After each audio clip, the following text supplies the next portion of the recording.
Hello everyone, and welcome back to the Canadian Power Rankings for Week 7. Now, so this week, after another weekend of exciting games in Canada, we have a lot of mix-up in the table. So stay tuned. Don't get too butthurt because it's all fair. I really worked on it this week to make sure each team was kind of evaluated correctly. And so, without further ado, let's just get straight into it. So, number 1, we have Club de Football Montreal. Because, as we know, if you just slip up once, then, it's going to be a little bit hard to move Montreal down from first to second, just with all the other teams not quite performing as well. If one team, like if Pacific, was second and had an absolute fantastic game where they won like 10-0, then yeah, maybe.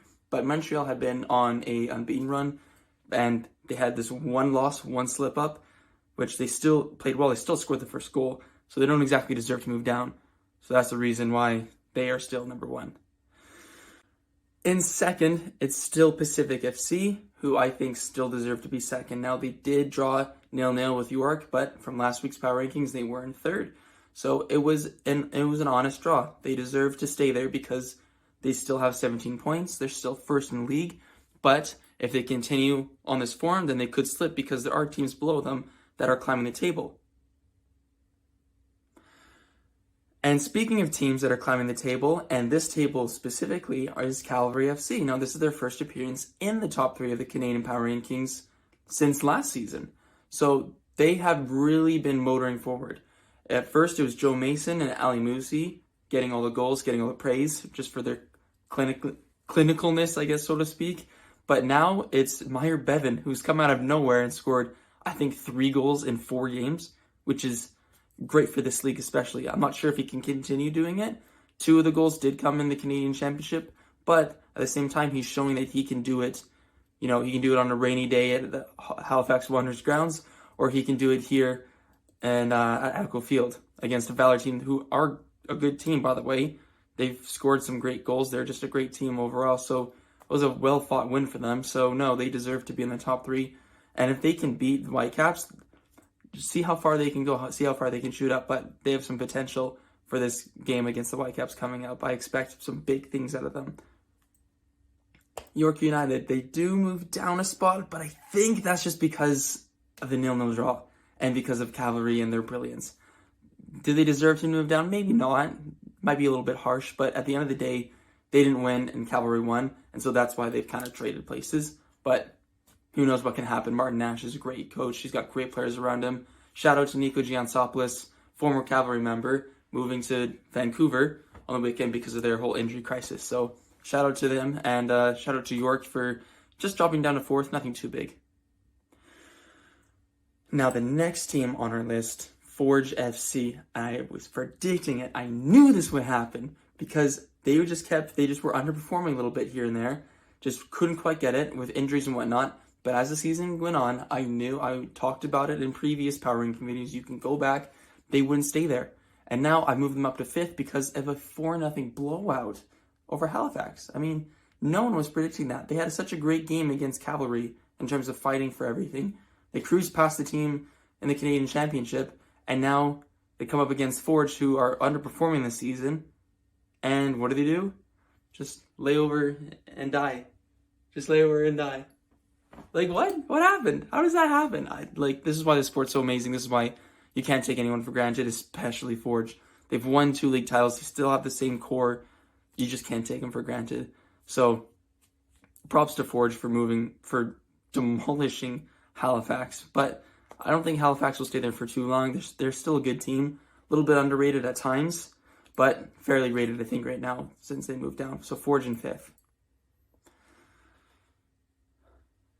Down in 6th is Atletico Ottawa. Now they moved from 8th, moved 2 positions up to 6th because of their win over Edmonton and through a loss with Halifax. So I think they deserve 6th. They've been kind of on the edge a little bit ever since that massive loss to Valor. I think everyone's kind of just forgotten about them. But they're slowly moving up, and I think they're going to gain a little bit of momentum. Atletico Ottawa is one team. They're a newer franchise, so obviously we can give them the benefit of the doubt. But at the same time, they still need to start putting pieces together. They are owned by Atletico de Madrid, so they do need to start putting in some performances and get their style of play down.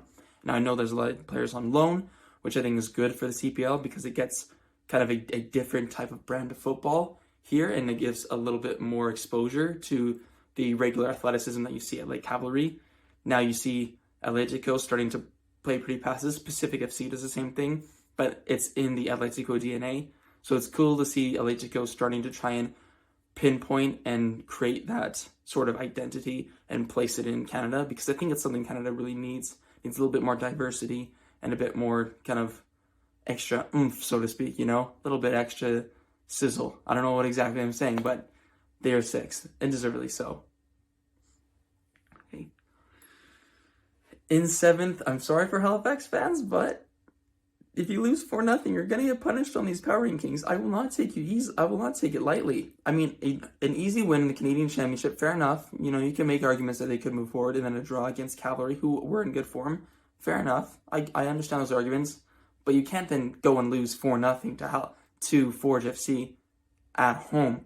I've said it so many times that ground is just, it's so special. Like, you go there and you can feel the atmosphere. Now, as a Cavalry supporter, you know, being at Echo Field, being with the Foot Soldiers for so long, I can't understand. I don't think Cavs would ever be beaten that badly. I mean, we've played Forge at home and never. It's so close, so tight.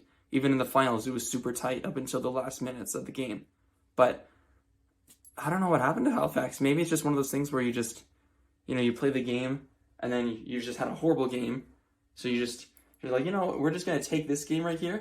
You see this game, or I'm just going to move it over here, and then we're just going to move on over there. So I think that's kind of like what's going on there. So that's what I would do if I was a coach. Stephen Hart's got a little bit of work to do, but don't expect Halifax to stay there for too long. In 8th, we have Valor FC. Now, it's a little bit harsh to move them from 6th to 8th. I could have put them in 7th, but I thought Halifax would just a little bit too much of movement, going from like 5th to 8th was a little bit too much, because I don't want to overestimate how far of a drop, because Halifax isn't that team that lets goals in like that too often. It happens on occasion, but it doesn't happen too often. So I moved Valor down just because that's such a gut-wrenching end of the game. You know, you're losing, you start losing in the 85th minute, and it gets dropped down to, and then you finally find a way to tie, and then 2 minutes later, Elijah Adekugbe comes in and rescues all 3 points, and you're just feeling just gutted at it. Like, that sucks. Coming back from that sucks. So I feel for Valor fans, because you think, okay, well, we've got, you know, a point out of it. It's still tight, it's still early days and everything, but the fact that you still let them come means that there's a little bit of mental issues at the back, or at least some nerves that weren't quite settled, and Cavalry took advantage of that. So that's why they moved down too.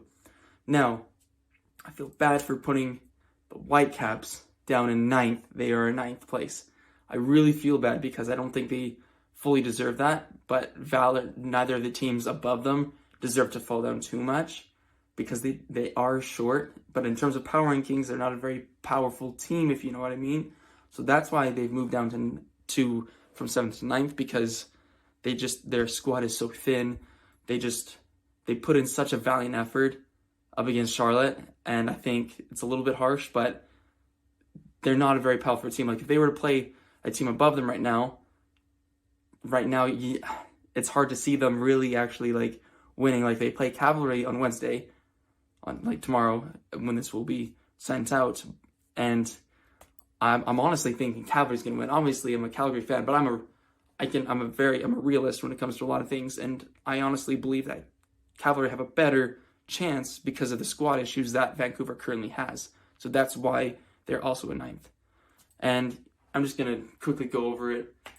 Jeez, man, I hate getting to this because it's just boring every single week. TFC 10th, FC Edmonton 11th. I mean, what more can I really say, honestly? They're just